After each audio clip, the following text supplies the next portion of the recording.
My name is Bill, and I'm a T5 paraplegic, and was a result of a car accident in 1974 as a high school senior, and rolled the Volkswagen Bug. And my sister's with me, and fortunately she was okay. And so it's been 41 and a half years. I'm a T5 paraplegic, which is about here complete. Is a fractured spine. I did my inpatient rehab. Well, I had the good fortune, looking back and retrospectively, I was the son of a retired military officer. So when I was initially hurt in a small town in Texas, I was literally air vac to Fort Sam Houston and San Antonio, which this is right after the Vietnam War, but there, I mean, our serious engagement in the Vietnam War, but there was quite a bit of SCI and other injuries, traumatic brain injuries together. So I was put into a military hospital in a ward situation. If you can picture those from the movies, big rooms with lots of beds, and I was literally in that.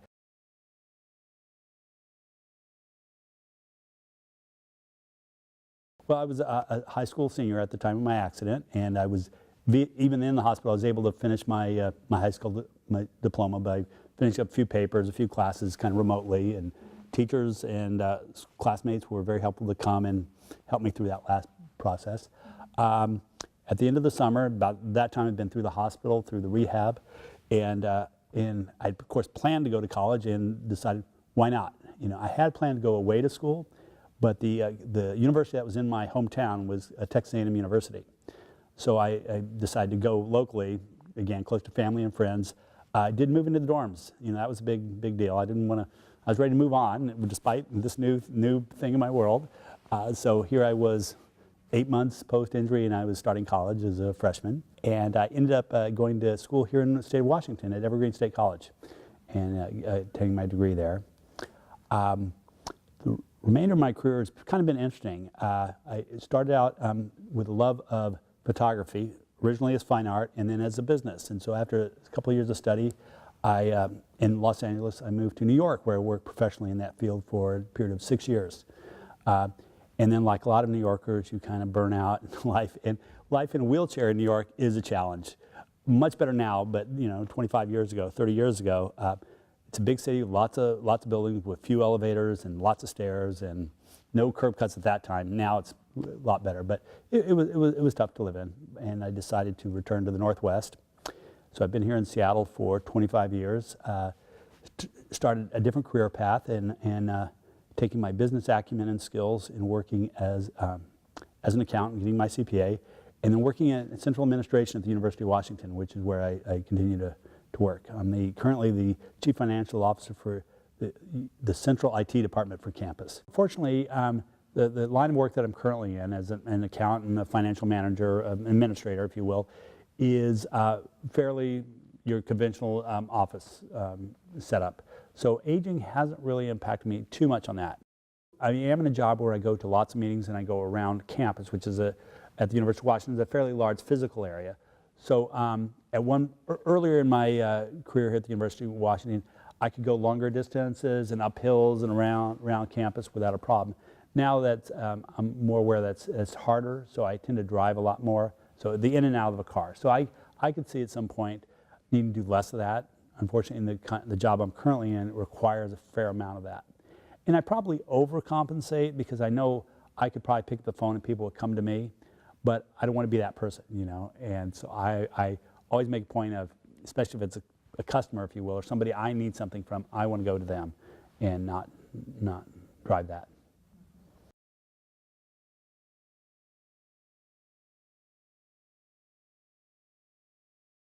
I've been married for 21 years. I was very fortunate. She had a 14-year-old son at the time and a dog, both of which I had hoped to have in my life at some point, children and pets, but as a single person going through things, I hadn't had either of those. And my 14-year-old son, even despite 4 years of rocky adolescence, got through that. We have a great relationship. He's in his mid-30s now, works at Microsoft, married, and has a child. So all of a sudden, I'm a grandfather. My granddaughter's 5 years old.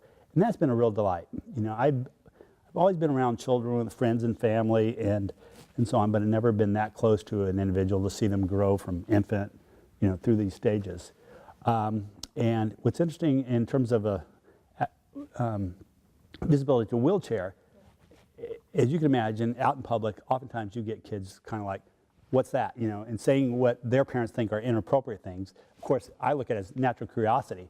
Why are you in that thing? What hurts? How did you hurt yourself? Or why, those kinds of things. And of course, most parents think, shh, don't do that. But it's natural, and I always stop and respond to that.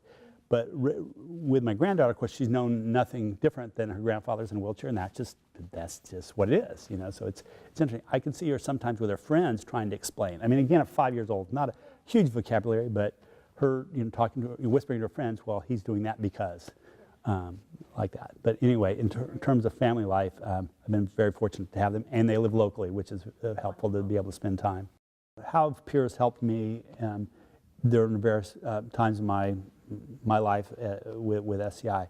Early when I was injured, I was in a situation where we were around other people with injuries and in a rehab center with a lot of not only peers with injuries, but with staff that was very focused on how to help that.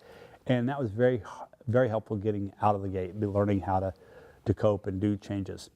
Then I think it's fair to say you went through a long period of where you didn't have those peers, either because you were in a lifestyle situation where they weren't around, or to be fair, you didn't want to be one of them. There was at college there's a group about students concerned for the handicapped, and they all come together. I didn't see myself that way. I didn't want to be in that group. So if anything, I shied away from that. And without major health issues for many years, other than occasionally happen to come across somebody, didn't have much of a peer. And then, of course, this is before the internet, so there wasn't that option either. So occasionally I would meet somebody and we would swap notes, so to speak, but not too often. Then later in life, especially being in a community where it's available, I started taking more advantage of that. And as questions came up, especially around aging, I thought that was a good community. And also learning this, as I was saying, about being more proactive in your healthcare. Here are lots of resources. People have had similar situations, different situations, different problems. Let's talk about it. And that, I think, has been very helpful.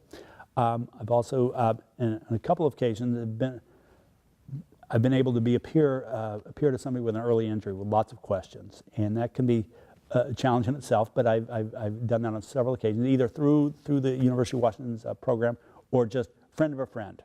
Somebody got hurt. He's in rehab now. He's got lots of questions. His wife's got even more questions. Would you mind talking with him? And of course, I'm glad to do that, and I've had that.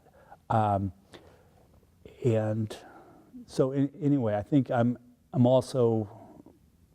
Well, anyway, the opportunities have now risen to both to be a participant and an advocate in both those things, and I think it's helped a lot, as well as just the internet community, a number of forums where you can share ideas or questions.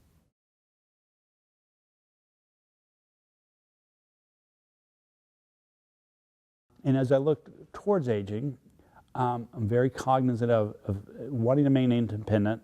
At the same time, there's going to be a time where I will need more help. And my wife is approximately my age. She has her own health issues. Just this last week, she had a knee problem, and she's, is having a hard time walking a little bit. And things that she would do for me, like push me up that extra little hill or brace my chair, it's got to think about it. And I'm cognizant of that too. I want to be very careful. But and I also, in terms of long-range planning, I'm not one of those people afraid of a facility at the right time in the right place. And I'm not going to be the person that's going to try to stay in my home and depend upon my wife or other family to be there and support, because I've seen that often, over and over, when somebody gets in that situation, it really it's disruptive to their relationship, and I want to avoid that. So we're thinking long term in terms of the next phase, and I don't know, not like it's in the next few years, but at some point we'll need to move to that retirement center, or a retirement center with an assisted facility available. So it's more transition to each phase, but very cognizant of the person that my wife that is with me, to not overburden her, and that we go into these and we make decisions together. I often get the question of have you considered using a power wheelchair? And I can think back to when I was first injured, and there were power wheelchairs at that time. And even when I was first hurt and getting in a wheelchair, I thought, oh, I want one of those cool things that moves really fast. Well, relatively quickly I realized that's not a good idea. One, you need to have exercise. You need to have movement. You need to be out there, as well as just logistical things of getting that thing in a car or batteries dying. I mean, so quickly, I did that. But throughout the years, people have suggested that, mostly out of not knowing, you know. They look at my chair and say, well, why don't you have a power one? Wouldn't that be easier? And I explain, no, it's actually just the opposite. It's going to more of a health detriment than anything. I imagine there will be a time where I'll need one. And that's a little scary, but it's out there on the horizon. And when the time's right, then I think they're great tools, and it'll be important to have and to use. I've seen, you know, the world of technology, if you will, or the tools that you have available have changed dramatically. You know, in over 40 years, I feel like I've seen the evolution of the modern wheelchair. In 1974, there was a wheelchair company called Everson Jennings that had 90% of the market, and there was no choice. You got one of the chairs, and because of the Vietnam era and post-Vietnam, they realized the classic clunky institutional wheelchair wasn't enough, and they designed their first more portable modern wheelchair. And of course, so I went into that. Looking back, it looks antiquated and big and clunky, but at the time, it was what they had. And over the next literally 40 years, I've seen them change quite a bit. The advent of what they call the rigid, most of them were folding at that time, the rigid chair, the ultra-light materials, the titanium, the ergonomics have all changed over this period of time. But hand in hand with the change of technology is a change of, not change, but the access to healthcare professionals that can help point you in the right direction. You know, and I think when you're in a long-time injury, especially if you're relatively stable or healthy, you don't have a lot of health issues, you don't go to the doctors a lot, you don't have access to information, you tend to just do what you always do, you know, and realize there's been a change. I've seen a lot of changes in how they treat SCI-related things like bladder, bowels, skin care, wheelchair mechanics, is all changed as people have learned more. And if you're not in tune with that, you're still thinking about, well, this is what they told me in the hospital 40 years ago, so I still do the same way. Well, things have changed.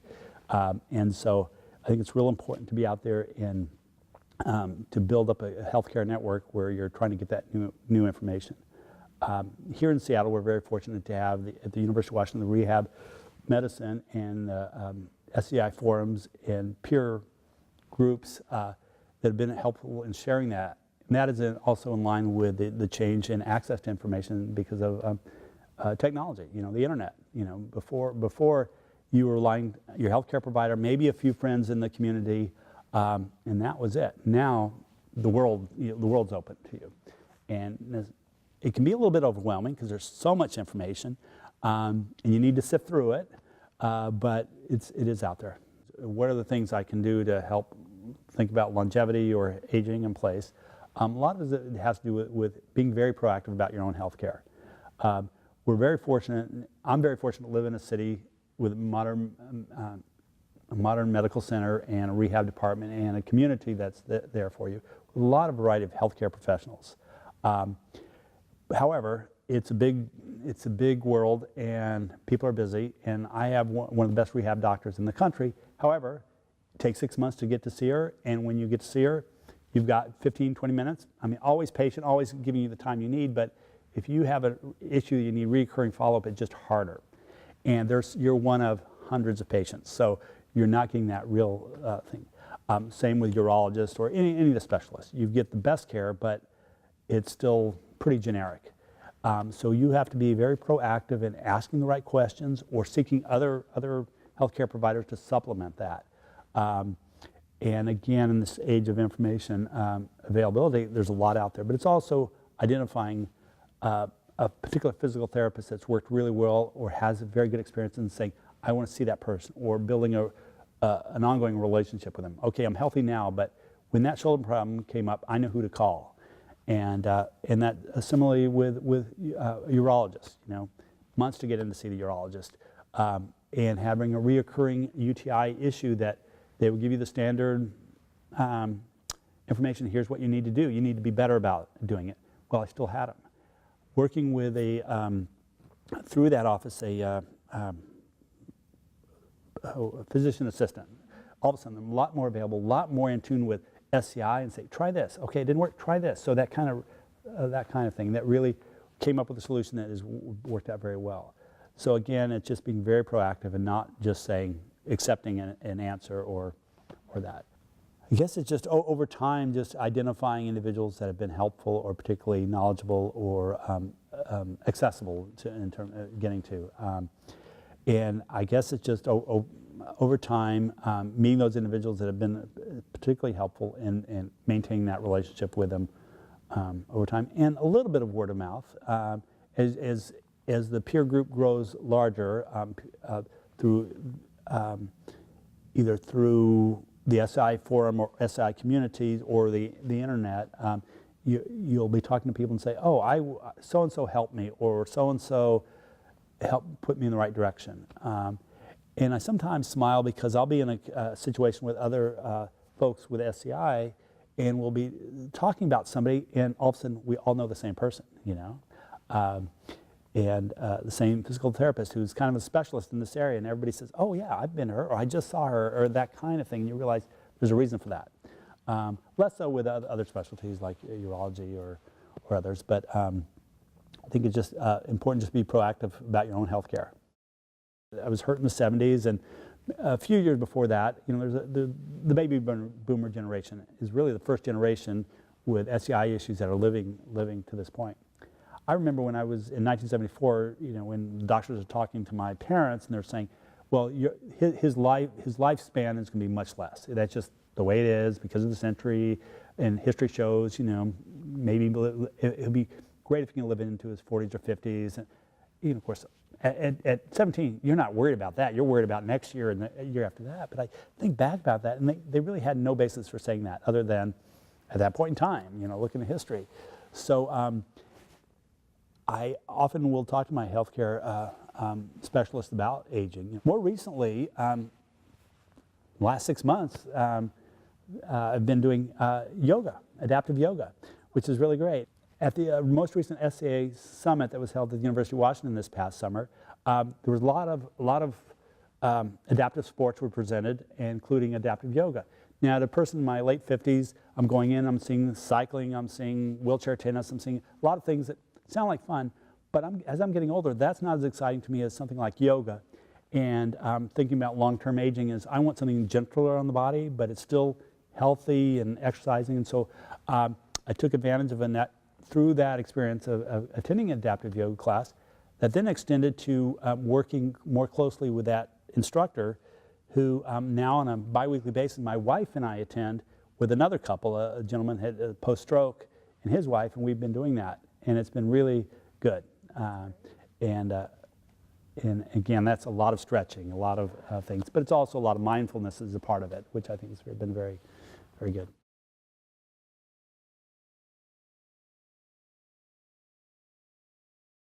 What advice would I give to someone 2 or 3 years in a wheelchair or with an SCI injury, or advice to my younger self, if you will?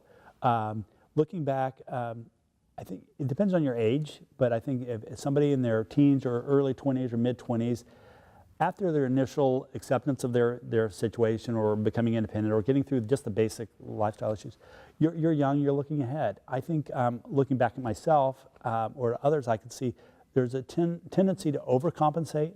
I want to be independent, I want to be strong, I want to go out and do those things that I shouldn't be doing because I don't see myself in a wheelchair, I see myself as a different type of person.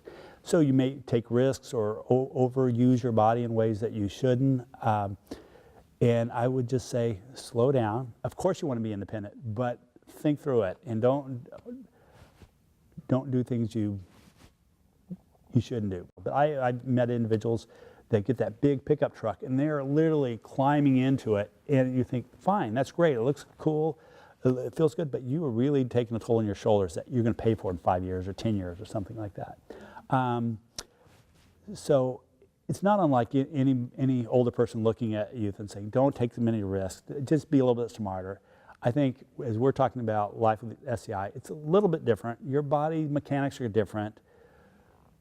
Just be aware of your health, your shoulders, your skin, all those things that I'm okay, I'm fine today, but you know, it takes its toll. It's not unlike the analogy of always wear sunscreen. You know, it's really hard to get a 20-year-old or a 25-year-old to wear sunscreen because they look great and they're going to be fine and that. But 20 years down the road, you're paying that price. And it's the same with shoulders or a lot of physical issues. You know, if you overuse your body or abuse it, it's gonna come back to haunt you. And so be very thoughtful and be very careful about those kinds of things. Looking back, in a lot of it, we're at a very fortunate time where we have access to a lot more information via the internet, and in the recognition that peer groups through organizations like the University of Washington or others present is take advantage of those.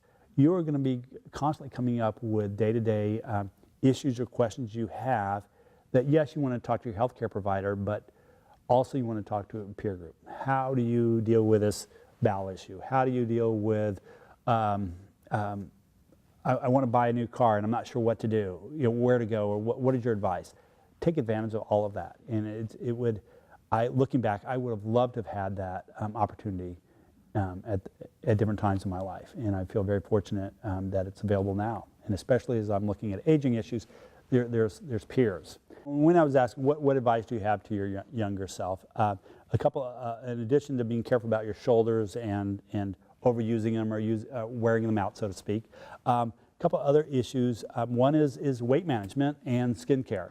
So weight management, like any person, when you're younger, your metabolism is great. You can eat anything. You can eat crap and you'll be fine. And then as you get older, it's a little harder. What I've come to be aware of with SCI, it's harder to lose weight than the general population. So every pound that you put on as a younger person or middle-aged person is going to be really hard to get off later. Doesn't matter what diet you're on or what health regimen, just your physical world is different and it's much harder. So my advice is to be more careful about your diet earlier in your life because it'll pay off. And in skincare, I probably can't underestimate enough how important that is. When I think about issues with my shoulders and impacting my independence, I think about pressure sores the same way. I've been very fortunate. I've had a few scares or few opportunities where I've got early warning signs where I've taken care of it. But I think if I had a really bad decubitus ulcer, I would be a lot less independent, more time in bed, more time not sitting. So as a result, I try to be very proactive on that. And a lot of it's common sense, but a very simple one is having the right wheelchair cushion.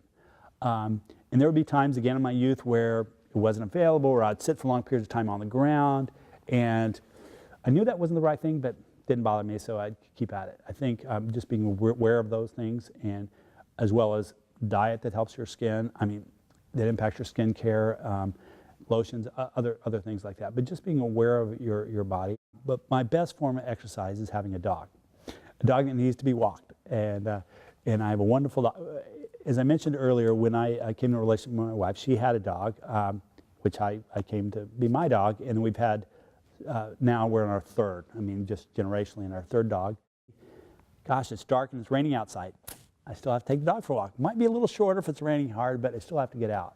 And when we were looking to buy a home a number of years ago, walkability or strollability, if you will, was very important, and the need to be able to not live on a hill where you have to get in your car to go anywhere, that you can go down the block, take your dog for a walk. And now I'm taking my grandchild for a walk, and that's really important. And it's a neighborhood that is fortunate to have some hills, but not too many, because you want some, because you want that challenge, that cardiovascular help, but not one that's undoable.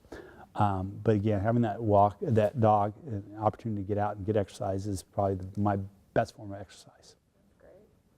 And now, keeping up with a 5-year-old is my next one. She's running down the street a little faster than I am.